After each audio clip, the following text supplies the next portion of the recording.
Hi guys, welcome back again sa ating YouTube channel, no? The Action Man. Una sa lahat, mega love shoutout po sa lahat ng mga kakamping at sa mga hindi man mga kakamping. Kung interesado ka sa video ito, patapusin mo hanggang dulo at huwag nyo lang kalimutan na i-like at i-share ang ating video para malaman naman ng iilan sa ating mga kababayan na nagtutulog-tulugan sa katotohanan. So may gusto lang po ako sa inyong mga ka-action, mga kakamping na i-share about po ito sa napanood ko sa one-on-one interview kay Senator Risa Hontiveros, no? Siya po ay gin-interview ni Madam Karen Davila, no, about sa mga confidential fund, especially sa DepEd. So para lubos po natin maunawaan mga ka-action, mga kakampeng, pakinggan po natin ang naging audio. Senator Risa, let's talk about the budget. I know that, is that correct? It's now the BICAM. Naka-BICAM na po ba? That's right. Nagba-BICAM na po, Karen. Okay. And a big shift in the budget. Let's talk about this. It was quite controversial. But you actually moved to excise all of the DepEd confidential funds. Why did you do that? And why was it important for you to do that? It was important, Karen, not actually to excise, but to transplant the DepEd confidential budget to the DepEd MOOE.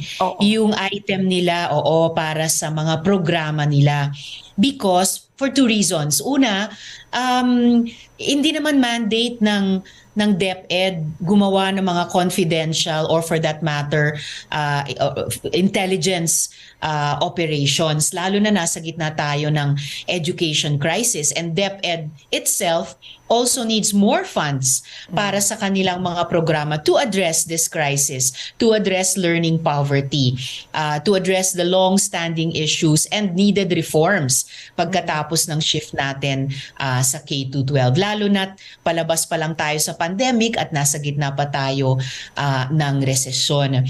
And it was important to do that para maging mas accountable yung paggastos ng pondo nila. Ang confidential funds kasi, Karen, are not subject to regular audit by the Commission on Audit. So, importante para mapigilan din ang graft and corruption na mas kaunting confidential funds, lalo na sa mga civilian agencies na wala namang kinalaman sa intelligence work, for example. At importanteng i-shift yung, I was able to move 120 million pesos.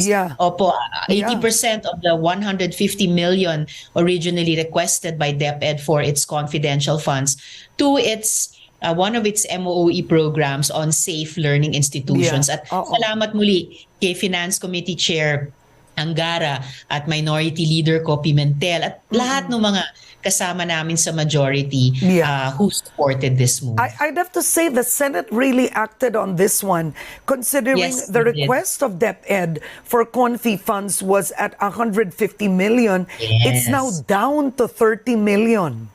It is down to 20% of what they had requested, na para sa akin masyadong dapat walang ganung item. The Senate took a stand. We did take a stand, and additionally, sinuportahan din ng buong Senado yung iba pa naming mga amyenda ni Minority Leader Senator Coco.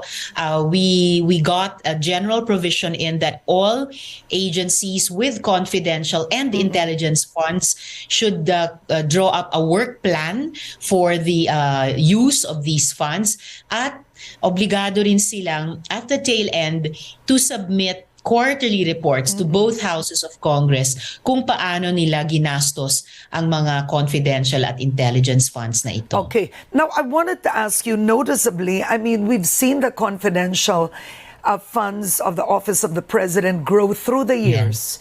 I remember it started at 500 million pesos. Do you remember that, Senator? And through the years, right, it just started to grow, and it's now, am I correct, at 5 billion. Is it at 5 billion, the Office of the President, or less? I think you're right. I think you're right. Something like that. Yeah. So I can get back to you on that again. Yes. And noticeably, more and more government agencies were appealing for confidential funds. So the Senate actually realigned, right? The confidential funds agencies were requesting DFA, DOJ, DSWD, executive offices, the ombudsman. But what does this mean exactly to the culture of actually wanting confidential funds in your budget. Exactly. Parang Kahit na tayo- nawiwili, Oo. Senator.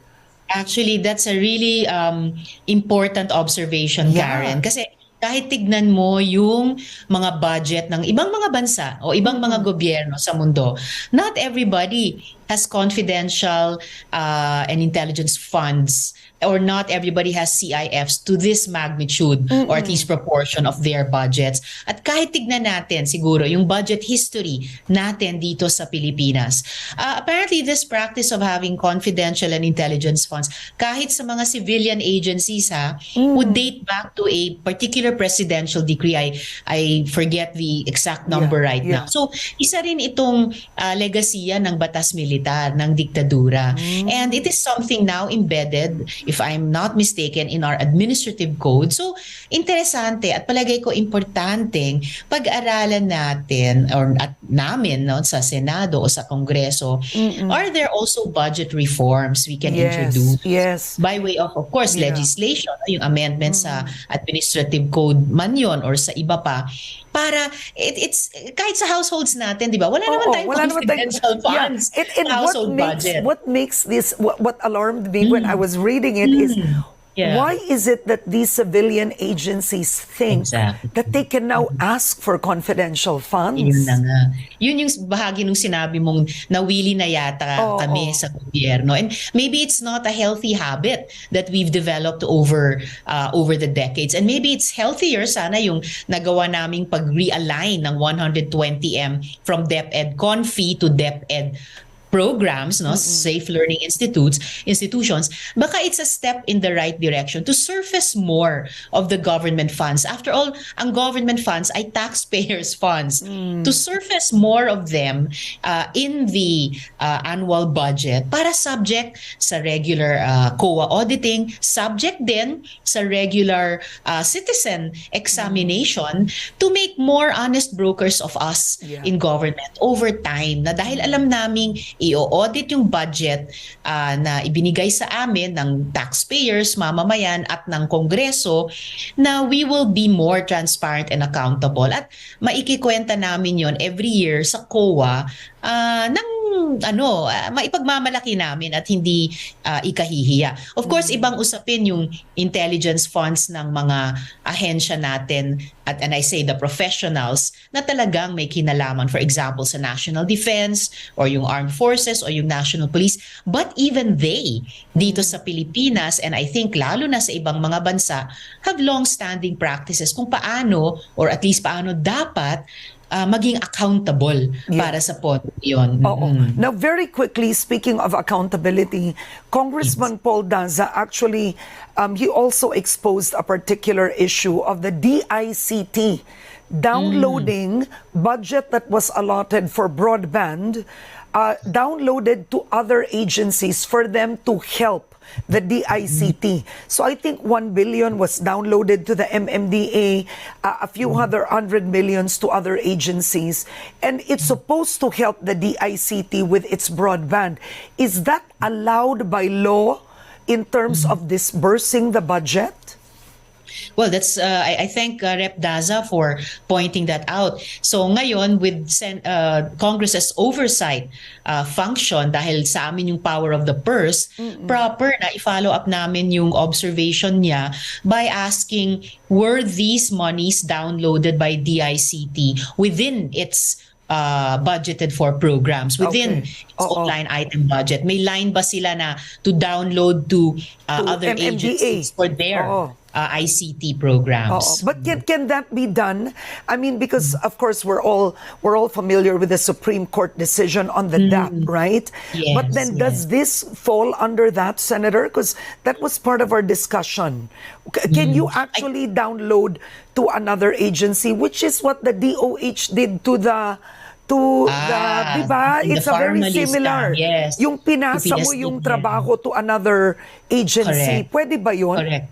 Well, of course, at para sa akin, so thank you for reminding me of that, Karen. Para sa akin, live issue pa rin yung formally, even in connection with the human trafficking we were talking about earlier. But yung ginawa ng formally o ng DOH sa PSDBM, that has really come under strong and justified fire. And we have a lot of not just reforms to do there, but I think justice to be done still. Ito namang DICT to other agencies, in principle, maja-justify lamang siya if DICT has a line item in its department budget appropriated by Congress na spend for the ICT programs of other agencies na humingi ng tulong ng DICT or partnership ng DICT. Now, I'm sorry to interrupt. Before we go, because I know you have to step out at 8:40, because you have, I think you have a commission on appointments, hearing.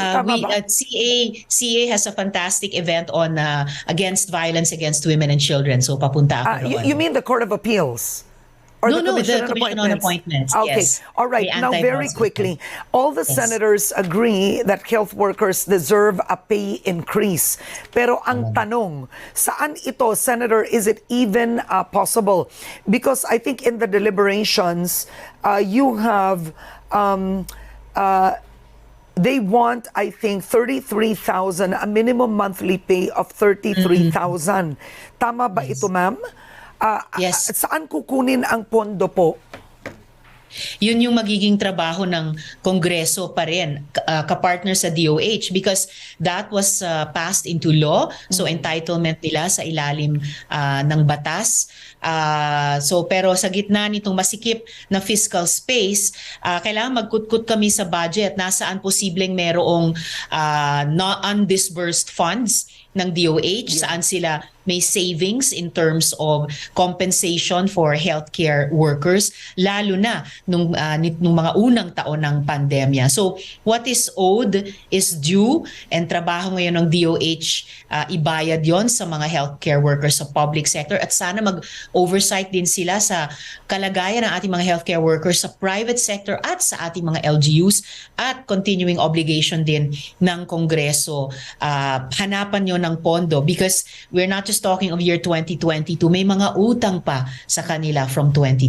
So yun na mga ka-action, mga kakamping, no? Napakinggan na po natin lahat ang mga sinabi ni Risa Hontiveros, no? So pasalamat po tayo na nandyan si Senator Risa Hontiveros na handa magbusisi at mag-imbestiga ng mga budget kung saan ba mapupunta at ano ba ang maging purpose ng confidential fund, dahil po yan ay pira po nating lahat. Gaya ng sabi ko, karapatan po natin na malaman kung saan mapupunta ang mga budget na hinihingi nila. So yun lang mga ka-action, mga kakamping, binishare ko lang po sa inyo. Ako po ang inyong lingkod, si The Action Man. Solid kakamping, thank you for watching, have a good day.